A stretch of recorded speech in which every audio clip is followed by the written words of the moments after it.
ఏంట్రా ఏదో టెన్షన్ పడుతున్నట్టున్నావు? కాలుగాలిన పిల్లల అటూ ఇటూ తిరుగుతున్నావు. ఏమైంది? నేను చెప్పినట్టుగా ధరణిని బయటికి తీసుకెళ్ళావు కదా, నీతో బానే ఉంది కదా, చక్కగా మాట్లాడింది కదా. తను మునుపటిలాగే ఉందా, ఏమైనా మారిందా? తను ముందు మామూలుగానే ఉంది, ఆ తర్వాతే ఆవిడ మూడు మొత్తం మారిపోయింది. నువ్వు సలహా ఇచ్చావు, నేను దాన్ని పాటించాను. ధరణి దృష్టిలో బ్యాడ్ అయ్యానో లేదో పూర్తిగా తెలియదు, కానీ ఆ జనని చేతిలో మాత్రం చెంప దెబ్బ తినాల్సి వచ్చింది. ఎడా పెడా ఈ చెంప మీద వాయించేసింది మమ్మీ. మాటలతో కడిగి ఉతికి ఆరేసింది కూడా. దాంతో ఆ ధరణి ముందు నా పరువు పూర్తిగా పోయింది. కనీసం తలెత్తి ధరణి ముఖం చూడలేకపోయింది. అసలు సిగ్గుతో చచ్చిపోయింది తెలుసా? అదేంట్రా, జనని నిన్ను కొట్టడమేంటి? ధరణి ముందు నీ పరువు పోవడమేంటి? మామూలుగా ఉన్నది మారింది అంటున్నావేంట్రా? ఏం చెప్పమంటావు మమ్మీ? అసలు ఏం చెప్పమంటావు మమ్మీ? నువ్వు ఏదో ఒక ఐడియా ఇస్తావు, నేను ఫాలో అవుతాను, ఫెయిల్ అవుతాను, అందరి దృష్టిలో బ్యాడ్ అవుతాను. నీకే సలహాలు బాగా చెప్తావు. చెంపలు వాచి కాపడాలు పెట్టుకునేది నేను. నా బాధ ఎవరితో చెప్పుకోవాలో నాకే అర్థం కావడం లేదు. ఈ మధ్య నా మనసు నన్ను చీకొడుతుంది. ఏయ్, చీలు చాలు ఆపి అసలు ఏం జరిగిందో చెప్పరా? ధరణిని నేను తీసుకుని గుడికెళ్ళాను కదా.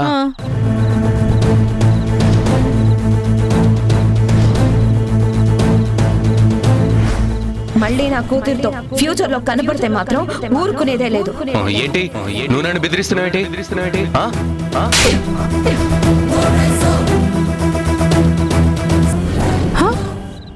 జనని నిన్ను కొట్టిందా?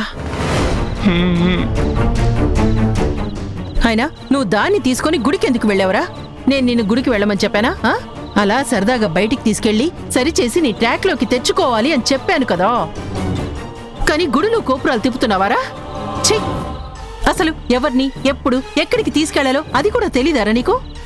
నీ వయసేంటి ఆ గుడికెళ్ళి ప్రదక్షిణలు చేయాల్సిన అవసరం ఏంటి? ఏదో లయ చేసి లాలించి హక్ చేసుకోవాలి, కానీ అనవసరమైన ప్లేస్లకి తీసుకెళ్లడం ఎందుకురా? ఇన్సల్ట్ అయ్యాను అని ఫీల్ అవడం ఎందుకు? అమ్మా, ధరణి ఏ గుడికి వెళ్దామని చెప్పింది. తన మాట కాదండవు ఎందుకు, తనని డిసప్పాయింట్ చేయటం ఎందుకు అని అక్కడికి తీసుకెళ్లాను. అయినా అక్కడికి వాళ్ళు వస్తారని నేనేమన్నా అనుకున్నానా? అరే, తనని సాటిస్ఫై చేస్తేనే కదా నా మీద తన ఫేవర్గా ఉండేది. అసలు నువ్వు ప్రతి దానిలో తప్పు నాదన్నట్టు మాట్లాడతావేంటి? అసలు ఎవరు చూసినా నన్ను బ్యాడ్ గా తీసుకుంటున్నారు. అసలు నన్ను ఏమనుకుంటు? గట్టిగా అరవకురా, అరవకు. అసలే మన పొజిషన్ టైము బ్యాడ్గా ఉంది. ఆ ధరణి విషయంలో కష్టంగా ఉందిరా. ఏదైనా ప్రయత్నం చెయ్యాలి అంటే నువ్వింకా కష్టంగా మార్చేశావు. దారిన పోయి ట్రబుల్ తెచ్చి నెత్తినెక్కించుకున్నట్టయింది. రేయ్, ఆ జనని నిన్ను కొడుతుంటే ధరణి ఊరుకుందా? ఆ జనని మీద రివర్స్ అవ్వలేదా? ఎడాపెడా వాయించలేదా? ఉంది. ఏం చేస్తుంది? ధరణి సైలెంట్ గానే ఉంది. అసలు ఏంటో మమ్మీ, తనసలు ఏమీ మాట్లాడలేని పరిస్థితుల్లో ఉండిపోయింది. అంటే ధరణిలో చేంజ్ వచ్చిందంటావా? వచ్చిందో రాలేదో నేను కన్ఫర్మ్ చేయలేను, కానీ ఒరే, నిన్ను కాస్త జాగ్రత్తగా హ్యాండిల్ చేయరా, తనని కాస్త చూసుకోరా అని ఒక పక్కన నెత్తి నోరు నేను కొట్టుకుంటుంటే నువ్వు చెడగొడుతున్నావు. మొత్తం ప్లాన్ అంతా పాడు చేసేసావు. ఏంటమ్మా నువ్వు అసలు వన్ సైడ్ గా మాట్లాడతావేంటి? మొత్తం నింద నా మీద నెట్టి బ్లేమ్ చేయాలని చూస్తావేంటి? నువ్వేం చేస్తావో నాకు తెలీదు. ఆ ధరణి నీ పక్కన నిలబడేటట్టు చేసుకో. తేడా వచ్చిందో మొత్తం గుల్లైపోతాం. ఆలోచించుకోరా, నీ మంచి కోరే చెప్తున్నాను. మనం బాగా బతకాలంటే దాన్ని మన గుప్పెట్లోకి తెచ్చుకోవాలి. ఏమోనమ్మా, పోను పోను అది సాధ్యమయ్యే పనిలా నాకు కనిపించడం లేదు. ధరణిని చూస్తే నాకెందుకు డౌట్గా ఉంది మమ్మీ. నిజం తెలియక ముందున్న బిహేవియర్కి ఇప్పుడున్న బిహేవియర్కి కాస్తంత మార్పు కనిపిస్తుంది. తనేదో ఆలోచనలో పడ్డట్టు, కన్ఫ్యూజన్లో ఉన్నట్టు నాకు తన కళ్ళల్లో కనిపిస్తుంది మమ్మీ.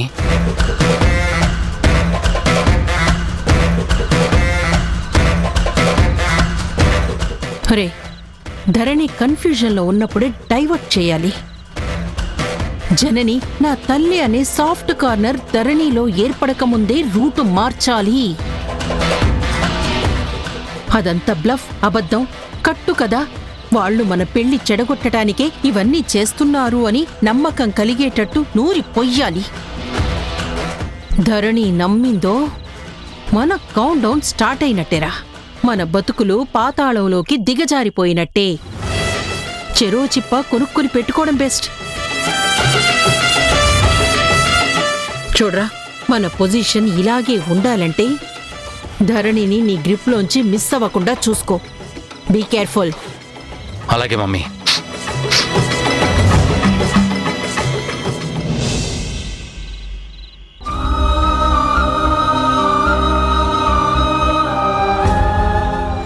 అదేంటమ్మా ఆ రోజు మీ అమ్మగారు నీకోసం పూర్ణ కుంభం ఎత్తుకుని గుడిమెట్లని ఎక్కి శివయ్యకి కఠినమైన మొక్కు చెల్లించింది. నువ్వు క్షేమంగా ఉండాలని కఠినమైన దీక్ష చేసిందమ్మా ఆ తల్లి.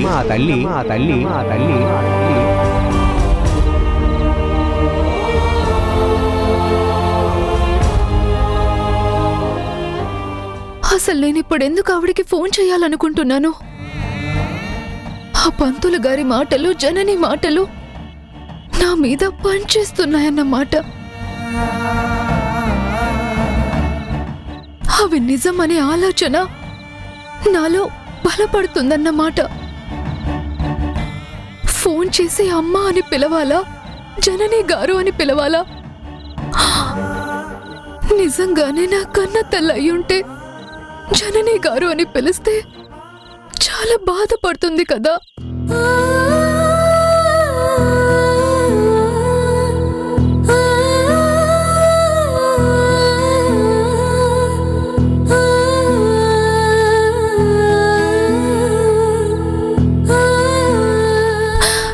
అమ్మ అని పిలవడానికి ఇప్పుడు నా మనసు ఎందుకో పూర్తిగా అంగీకరించడం లేదు. నా స్ట్రగుల్ కి కరెక్ట్ సొల్యూషన్ రాకముందే ఎలా కన్విన్స్ అయ్యి అమ్మ అని పిలవాలి? పిలిచి ఆశల్ని ఇంకా రెచ్చగొట్టిన దాన్ని అవుతాననుకుంటా. ఎందుకో ఒకసారి మాట్లాడి విషయాలన్నీ తెలుసుకోవాలనిపిస్తుంది. కానీ ఫోన్ చేసి మాట్లాడడానికి ధైర్యం సరిపోవడం లేదు.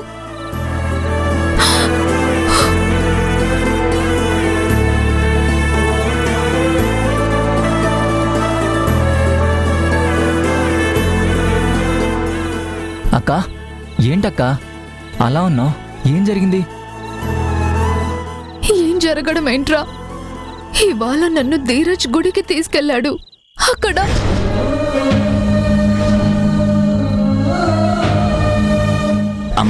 అమ్మా ధరణి అంటే నువ్వేనా? నీ గురించి మీ అమ్మగారు ప్రతి వారం పూజలు అర్చనలు చేయిస్తున్నారు. నువ్వు క్షేమంగా ఉండాలని కఠినమైన దీక్ష చేసిందమ్మా ఆ తల్లి.